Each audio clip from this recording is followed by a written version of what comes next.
Hey guys, Fox here, and it's time to get ready for the USFL season. So that'd be a cool idea to look at what are the 5 biggest surprises of the season so far.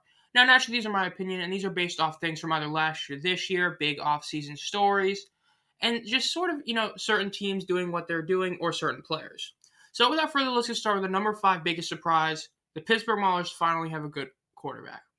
Last year's Maulers team were pitiful. Vadley, Josh Love, Roland Rivers, and Kyle Laletta combined to be this quarterback group of pure mediocrity and, in some cases, just terrible play.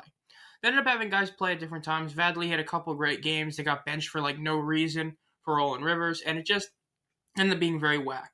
And considering the fact that Love had a couple really good games with the Panthers early in the season this year before the derailment in the last couple weeks, and the Laletta recently had a good game for the Generals, it makes the Maulers look that much worse last year. Essentially, all 4 quarterbacks, really none of them were that good at running the ball. And in terms of passing the ball, none of them were that good either. Not a single one of them had a quarterback rating above 71.5, which is really bad since you should be at least 90 at this point if you want to be considered a good quarterback. I mean, 80 is at least a good benchmark, but to barely be at 70 for a couple of these guys, or in Laletta's case, 60, is truly terrible.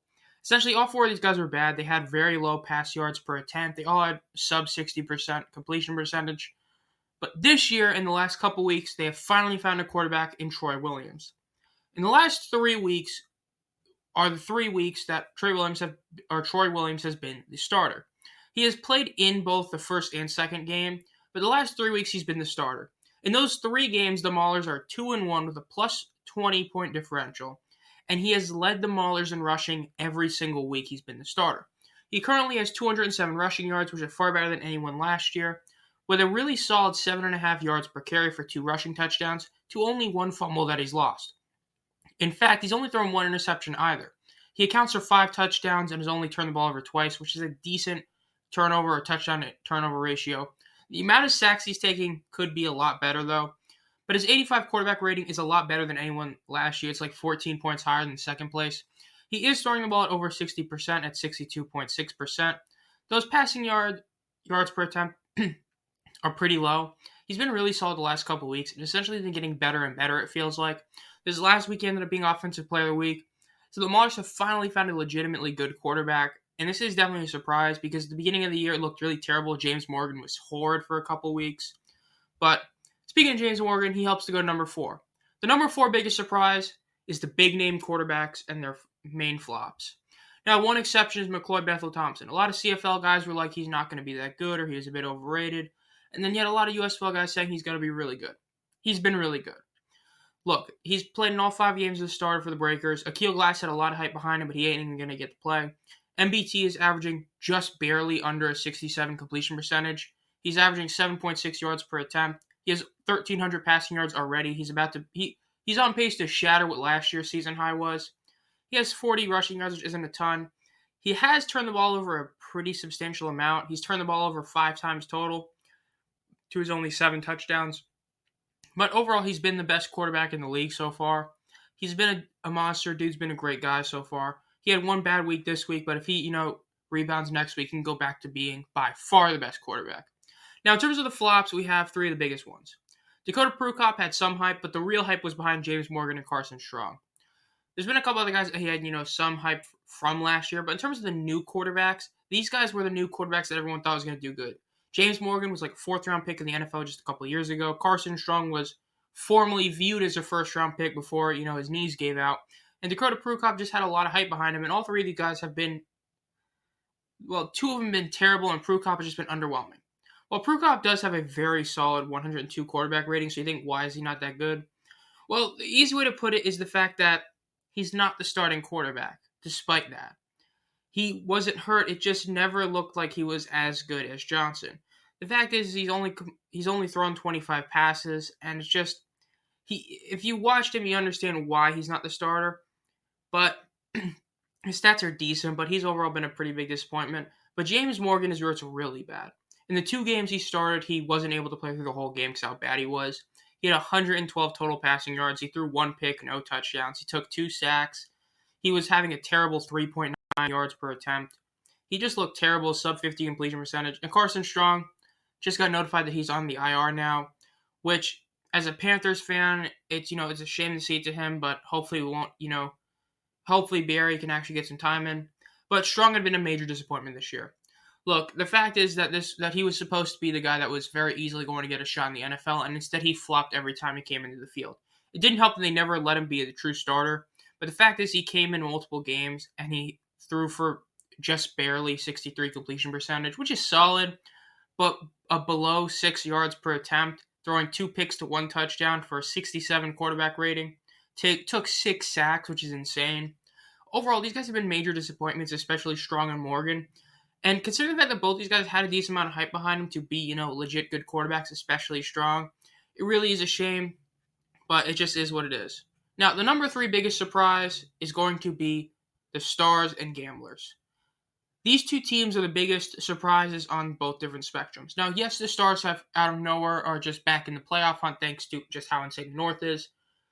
But the Stars came into the season as one of the big favorites, and instead they've looked really terrible. If you know about this game against the Generals, they did not really win it. The Generals kind of just handed it to them. The Generals obliterated them in every single stat except turnovers, which ended up giving the Stars the win, thanks to an unbelievable performance by their special teams and Luis Aguilar. But aside from that, in Week 1, the Stars have looked really bad every week. Their terrible O-line has made Case Cookus look a lot worse than he has been. Though if you look at his overall stats, he's really not too bad. It's just the fact that he can't do as much as he did last year. Due to that, the fact is Bug Howard just hasn't played yet. He hasn't reported or something. So they're missing a big weapon there. And they just overall haven't looked too good. Whereas the Gamblers, they actually are good. This team was supposed to be the worst in the league. They lost their whole defense and their offense. We did not expect it to be this good. I said Kenji Bahar could be a great quarterback this year, and I have been proven right. He had some turnover issues, and he got hurt, and he didn't play this last week, but he might be back next week. He's been a monster whenever he doesn't turn the ball over. Mark Thompson has been unbelievable this year. They have a great receiving core, great running back room. And Terry Wilson did enough to beat the Stallions this week, and the Gamblers have ended up being a pretty shocking team that legitimately could make the playoffs.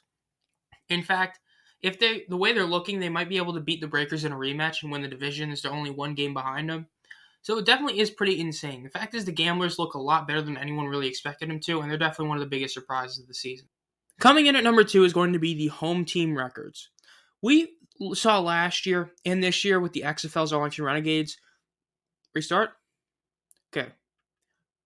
Ready? Coming in at number 2 is going to be the home team records. Last year, we saw the Stallions have a huge advantage during the regular season thanks to having consistent home games every single week, even in their quote-unquote away games since every game was at Birmingham. And we expected that to basically come to this year. We expected that the Showboats and Panthers would have huge boosts thanks to having home crowds. And considering the fact that the Panthers and Showboats have had really solid crowds, well, Showboats only really had 1 game at home, technically 2. But the Panthers have looked really good in terms of their crowd. Stallions not as much. But their records at home all look terrible. Look, the Stallions may be 2-2, but let's be real. The Stallions being 2-2 at home is not as good as you'd want it to be. The fact is the Stallions won their 2 games the first 2 weeks of the season, and since then they have looked, let's just say, really bad at home. Okay, in Week 3 against the Breakers in a huge game, that at that point was to see who would be the last undefeated team in the league. They blew their chance and they lost it. And that was a bad loss for them. And then you had them come back to Protective Stadium this week and lose to the Gamblers in another huge matchup. So the last 2 games have both been really bad for them. Now, as for the Showboats, while their home record says 0-1, they're actually 0-2 at home because they played the Gamblers in Week 3, which was one of those technically in away games because it technically was the home game for the Gamblers since they're in the same, building. So essentially, the Memphis Showboats are 0-2 at home, and the Panthers are 0-3. They've lost 3 straight games, and all 3 of them are at home, which is a big deal. The fact is that this home field advantage isn't working out. When you have all 3 teams combining for an insanely terrible record of 2-7, that's bad. If you get rid of the Stallions, it's 0-5. And considering the fact that you can easily just put it from Week 3 onward, no home team has won, it's a pretty big deal. You really would not expect this, especially because, like I said, the Showboats and Panthers have had really solid crowds at every one of their games. The Stallions is a bit less surprising. The crowds have dwindled as of recently.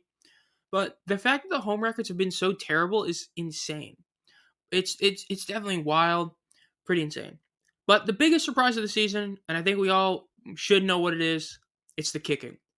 Look, we saw last year how terrible the kicking was, especially the beginning of the year, and how bad the kicking was for a good amount of the year in the XFL this year, that we shouldn't have had any hope for this year in the USFL. But miraculously, kicking has been unbelievably good in the USFL this year. Look, when you compare it to last year, there's a couple stats that say the USFL had the advantage last year, but note that this year there's only been 10 players who have actually attempted field goals or extra points versus 13 last year. And their total, the bottom number is how many teams had the same starting kicker. Technically, Brandon Wright was on the team for both of them, and he has stats on him, but I don't count him, so he's not counted for either of those. But essentially, last year there were only 3 kickers who played in every single game. I think the Bandits last year, their kicker got hurt for a game, so I didn't count him.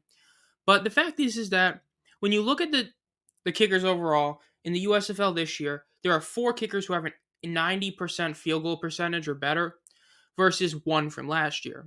There are 7 kickers that have an 80% or better field goal percentage to 3 last year. There are 7 kickers last year that had a 70 or less field goal percentage versus 2 this year. Now, extra point, the edge actually goes to the USFL last year, though there are the 3 extra kickers to think about. Both leagues have 4 that were under 70%.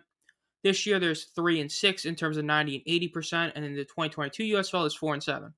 But the big difference is in the elite type of guys. The top 5 scores by kicking from this year and last year are huge differences. When you look at last year, you had a field goal percentage of 74 and an extra point of 89. This year, both numbers are 94. The top kickers are playing insanely well. In fact, that number would be even better if Aubrey didn't miss his first kick of the year this week.